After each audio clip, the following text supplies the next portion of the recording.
Le texte que vous m'avez demandé de commenter aujourd'hui est un extrait de l'acte 2, scène 5, dont ne badine pas avec l'amour, une pièce publiée par Musset dans le recueil Un spectacle dans un fauteuil en 1834. Dans cette pièce, Musset met en scène deux personnages promis en mariage l'un à l'autre, projet qui plaît à Perdiccas, mais pas à Camille, qui craint l'inconstance de l'amour des hommes. Après un certain nombre de mensonges et de stratagèmes, mis en place par Perdiccas pour rendre Camille jalouse de sa sœur de lait Rosette, Camille reprend l'initiative de manière à stimuler la jalousie de Perdiccas. Je passe ainsi à la lecture du texte. Je veux aimer, mais je ne veux pas souffrir. Je veux aimer d'un amour éternel et faire des serments qui ne se violent pas. Voilà mon amant. Cet amant-là n'exclut pas les autres. Pour moi, du moins, il les exclura. Ne souriez pas, Perdiccas. Il y a 10 ans que je ne vous ai vu, et je pars demain. Dans 10 autres années, si nous nous revoyons, nous en reparlerons. J'ai voulu ne pas rester dans votre souvenir comme une froide statue, car l'insensibilité mène au point où j'en suis. Écoutez-moi, retournez à la vie, et tant que vous serez heureux, tant que vous aimerez comme on peut aimer sur la terre, oubliez votre sœur Camille.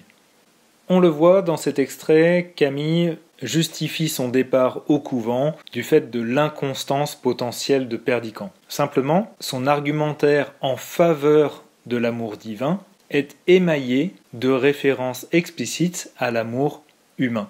Au centre du texte, ainsi, va se poser une question centrale, celle de la croyance à l'amour, justifiant ainsi la problématique qui mènera notre commentaire « Doit-on croire en l'amour ?» Pour répondre à cette question, je traiterai mon texte en 3 mouvements. Un premier de la ligne 1 à 10 dans lequel va se mettre en place le rejet de Perdiccas par Camille. Ensuite une deuxième partie de la ligne 11 à 27 dans laquelle Camille va rejeter plus largement l'amour humain. Et enfin de la ligne 28 à 33 dans laquelle la prise de voile de Camille va être assimilée à un mariage. Je commence ainsi le commentaire. Le texte s'ouvre sur une structure en parallélisme qui amorce le parallèle entre amour divin et amour humain. La structure en parallélisme est articulée autour de la conjonction adversative « mais » qui corrèle « je veux » et « je ne veux pas », mettant ainsi sur le même plan les compléments d'objet direct « aimer » et « souffrir ». La reprise de l'expression « je veux aimer », l'infinitif étant cette fois-ci complété par un complément d'objet direct, d'un amour éternel, va venir matérialiser le désir de Camille d'un amour divin, par opposition à un amour humain qui serait fini.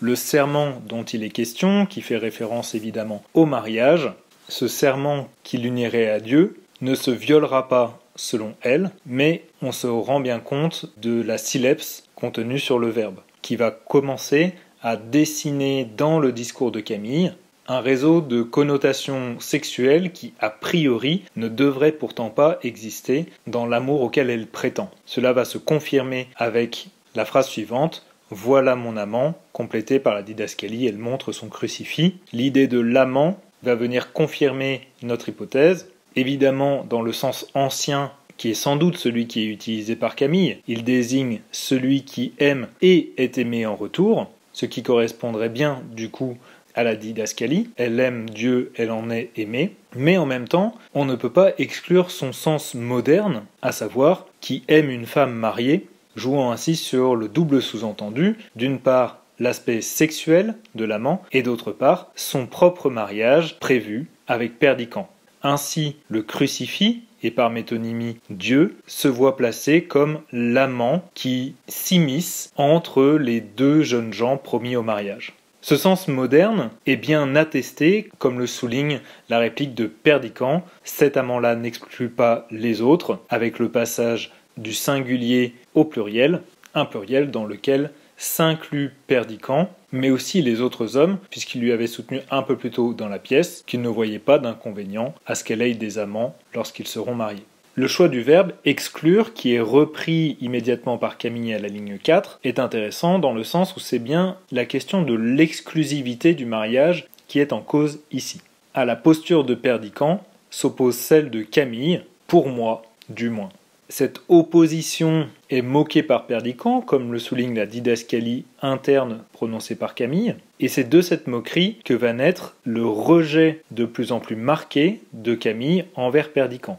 En effet, on note là encore la structure en parallélisme, il y a 10 ans, dans 10 autres années, qui va matérialiser le refus de le voir, double refus, un refus qui se fait d'une part par la négation, il y a 10 ans, que je ne vous ai vu, et un refus qui va se faire par le système hypothétique, dans 10 autres années, si nous nous revoyons. L'hypothèse marquant l'incertitude de cette rencontre future. L'idée de la statue, qui rappelle là encore éventuellement le contexte religieux, puisqu'elle va se faire nonne, et qui va convoquer aussi l'idée d'insensibilité, qu'elle explicite immédiatement, qui caractérise donc les cœurs de pierre, va venir ainsi justifier en quelque sorte, selon Camille, son choix. C'est précisément parce qu'elle est devenue insensible qu'elle va devoir rentrer au couvent, ou plus précisément, c'est surtout parce qu'elle est conçue comme insensible, puisque l'insensibilité qui caractérise la froide statue est l'objet du souvenir de Perdiccas. En réalité, c'est bel et bien ici une perception erronée de Perdiccas sur Camille qui est dénoncée ici. Elle reprend ainsi donc le contrôle de sa vie et le contrôle du jeu théâtral, comme vont le marquer les différents impératifs, qui lui constituent une posture de metteur en scène. Ainsi, l'amour de Perdiccas est caractérisé comme un amour humain, par le biais du comparatif, aimé comme on peut aimer sur la terre, qui s'oppose au propre amour auquel elle aspirait, la ligne 1, je veux aimer d'un amour éternel.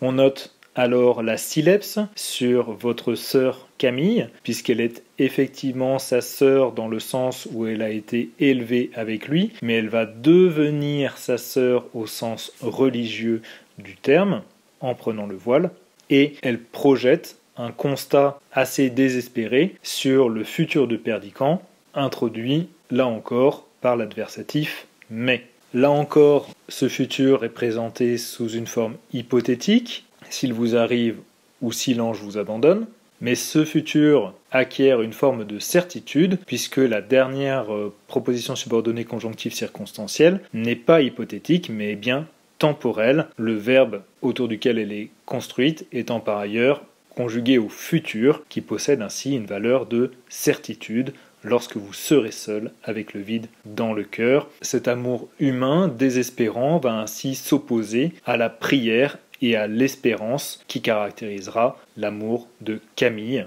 La rupture est définitive, comme va le montrer l'effet de clôture de sa réplique, qui commence par « pour moi » et qui se clôt par « pour vous ». Les deux pronoms rejetés aux deux extrémités de la réplique, mettant en scène le rejet des deux personnages l'un par l'autre. Je passe ainsi à la deuxième partie. La réaction de Perdiccas est une réaction d'accusation. Il se place sur le même plan qu'elle, en faisant référence à un péché capital, l'orgueil, qui est particulièrement intéressant pour nous, puisque l'orgueil c'est la vanité, c'est-à-dire le fait d'avoir un vide à l'intérieur de soi, et de ce vide va se créer le jeu entre le langage et l'amour. En quelque sorte, son orgueil entraîne l'inadéquation de son langage, et c'est de cela qu'il lui dit de prendre garde, puisque son langage devient révélateur de ses réelles aspirations. Mais cette révélation se fait à demi-mot, et même contre le désir de Camille, qui ne comprend pas, comme le montre l'interrogation « pourquoi ?». Perdiccas, lui, a bel et bien ciblé le problème. Le problème de l'amour, c'est qu'il repose sur la croyance. Et en effet, quel que soit l'amour dont on parle, quelle que soit la définition de l'amour dont on parle, on se rend bien compte qu'il repose sur la croyance. Puisqu'en effet, pour ce qui est de l'amour divin, il repose sur la croyance en Dieu, mais pour ce qui est de l'amour humain, eh bien, il repose sur la croyance en la parole amoureuse qui doit fonctionner comme une preuve. Camille est à nouveau dans le déni, ce qui n'empêche pas sa parole de parler pour elle. Y croyez-vous, vous qui parlez? Grâce à l'anadiplose, on voit la présence de Perdiccas au centre de la phrase, à travers la répétition des « vous ». C'est bien autour de lui que tourne tout le discours de Camille, et la question qui se veut rhétorique ne l'est en réalité pas tout à fait. On retrouve la locution « voilà » qui était à la ligne 2 utilisée pour présenter l'amant de Camille, c'est-à-dire le crucifix, qui est ici utilisée pour introduire cette fois-ci le « vous » qui représente Perdiccas. Par ailleurs, la posture de Perdiccas, décrite par Camille, est assez proche d'une posture de prière ou d'adoration, de la même manière que le reproche qu'elle lui fait « vous n'en savez plus le nom » pourrait tout à fait se retourner contre elle, puisque le fameux nom de son amant n'a jamais été prononcé. Elle monte le crucifix, elle le présente comme un amant, à aucun moment le nom de Jésus ou le nom de Dieu n'est prononcé par elle. On aurait donc ainsi une espèce de posture identique de Camille et de Perdiccas, hypocrites l'un comme l'autre, s'aimant l'un comme l'autre. L'argumentation de Camille repose, comme sur ses précédentes répliques, sur un système d'opposition avec l'adversatif « mais » et la question de la posture imposée par un imaginaire commun dans les relations amoureuses va être signifiée à travers la reprise des stéréotypes, les larmes de joie, les larmes de désespoir, et à travers surtout la locution du métier de jeune homme qui désigne par périphrase la séduction amoureuse. Ce métier de jeune homme est alors opposé aux femmes désolées qui seraient représentées par Camille. On note ainsi le chiasme dans la place des adjectifs, antéposés puis postposés, qui accentue encore cet effet d'opposition. Il s'agit toujours d'un problème de croyance, vous ne croyez pas qu'on puisse mourir d'amour, vous qui vivez et qui avez aimé, déplaçant ainsi le problème sur la temporalité du présent et du passé composé, c'est-à-dire de l'instant et de l'achevé, passant ainsi de la mort de l'amour à la mort de l'amoureux. La question rhétorique suivante, qu'est-ce donc que le monde ? Monde qui serait opposé ici aux religieux, qui eux sont retirés du monde précisément, pose en réalité la question de la représentation, de l'imaginaire collectif qui impose des comportements aux amoureux. Par la longue phrase qui suit, qui est particulièrement complexe, dans laquelle il est possible de se perdre, Camille met en parallèle la position des femmes abandonnées et la position de l'amant qui abandonne, en insistant sur la question de l'antériorité de la faute, ce qui est relativement commun, là encore, pour un personnage qui se place du côté de la religion. On retrouve comme toujours, le système « si vous aviez aimé », s'il a été en Italie, qui va permettre de développer une métaphore de l'amour comme voyage, immédiatement suivie par une autre métaphore, qui est celle de la monnaie, insistant ainsi sur la valeur accordée au sentiment. La plus mince pièce d'or vaut mieux que vous. Mais ce qui est très intéressant, c'est de voir que la valeur de la pièce n'est pas relative à son contenu, ce qui devrait être le cas, la valeur d'une pièce d'or c'est son contenu en or, mais pour Camille, la valeur de cette pièce vient de son effigie, c'est-à-dire de l'image, la face qui est imprimée dessus, qui reste toujours la même. Dans cette posture alors, l'amour de Camille deviendrait idolâtre, et donc en contradiction précisément avec son aspiration. Se dessine donc dans cette longue réplique un système relativement complexe qui fonctionne comme une accusation envers l'amour humain, mais en même temps qui révèle un jeu entre sa parole et son sentiment, qui révèle en réalité l'amour qu'elle porte à Perdiccas contre tout ce qu'elle dit. Je passe ainsi à ma troisième partie. Perdiccas est égal à lui-même, il est toujours dans une rhétorique du compliment qui par ailleurs est toujours une réduction au physique. Simplement, il est intéressant de noter le parallèle qu'il y a entre sa réplique et le début de la réplique précédente de Camille. De la même manière que par le pronom, il était au centre de la phrase, Camille, à son tour, est au centre de sa réplique. Cette rhétorique du séducteur a le don d'énerver Camille, qui l'évacue immédiatement, l'hypocrisie de cette posture étant désignée par le biais du pluriel, les complimenteurs, enfermant ainsi Perdiccas dans une rhétorique apprise et partagée par de nombreux hommes. On retrouve le retour de l'adjectif froid qui caractérisait la statue à la ligne 6 et ici la nonne à la ligne 29, qui va initier un champ lexical plutôt péjoratif dans l'image qu'elle fait du couvent, froide nonne, pâlir, mutilation. Mais là encore, comme dans toutes ces répliques, arrive l'opposition avec l'adversatif mais. À chaque fois, elle retourne la situation à son avantage ou en ce qu'elle pense être son avantage. Ici, elle oppose les dons d'amour humain et le don qu'elle fera à son amour divin.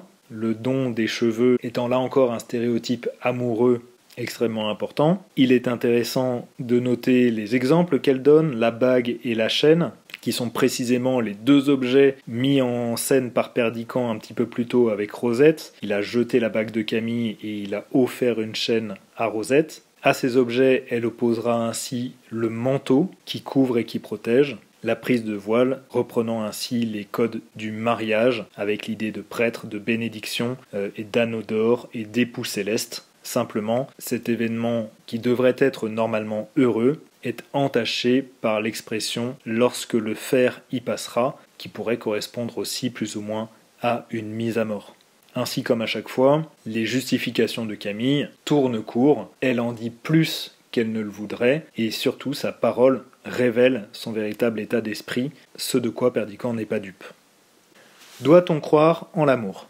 Tout d'abord, nous avons vu qu'il y avait une forte intrication dans le texte des thématiques amoureuses et religieuses. Évidemment, ces thématiques ont pour but de mettre en scène pour Camille une opposition apparente de l'amour humain qui serait faillible et de l'amour divin qui serait infaillible. Simplement, l'intrication de ces thématiques pose en réalité la question de la croyance en l'amour, qui est la question centrale du texte. Et cette question de la croyance en amour amène en corollaire la question de la preuve.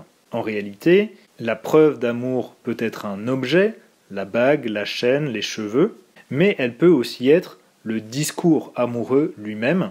Et dans un cas comme dans l'autre, aucune preuve n'est infaillible. Le discours peut être menteur, l'objet peut être un accessoire. Ainsi, de fait, quel que soit l'amour, qu'il soit humain ou divin, il y a nécessité de croyance. Il faut croire dans la réciprocité de l'amour.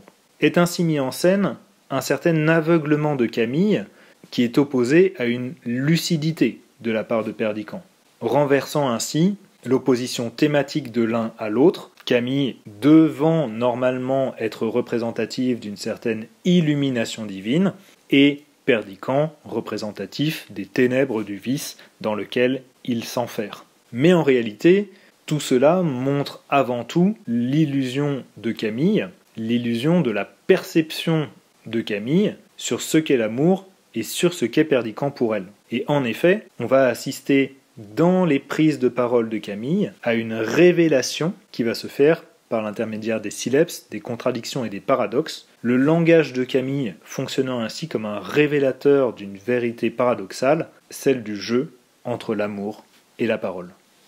Je passe ainsi à la question de grammaire. Vous m'avez demandé d'analyser l'interrogative ligne 14 et de la transposer à l'indirect. Ici, nous avons bien une interrogative directe, comme le marque le point d'interrogation, mais l'ensemble de la phrase n'est pas exclusivement interrogatif. En effet, il n'y a qu'une seule interversion sujet-verbe, croyez-vous. La deuxième partie de la phrase, vous qui parlez, n'est pas interrogative et pourrait être interprétée comme une apposition permettant de préciser la personne dont on parle. Ainsi, s'il nous faut transposer cette interrogative directe en indirect, nous allons avoir un certain nombre de problèmes. Premier problème, ce sera évidemment de rajouter une partie de narration et notamment un verbe de discours. Deuxième problème, ce sera d'identifier et d'élucider les différents pronoms pour pouvoir les expliciter. Et enfin, de savoir comment traiter de cette apposition. Pour ce qui est de la partie narration, nous allons être obligés de remettre à la fois le sujet qui parle, Camille, et un verbe de parole qui va supporter le type de phrase interrogatif, puisque dans le discours indirect, ce sera forcément un type déclaratif. Nous aurons donc Camille demande.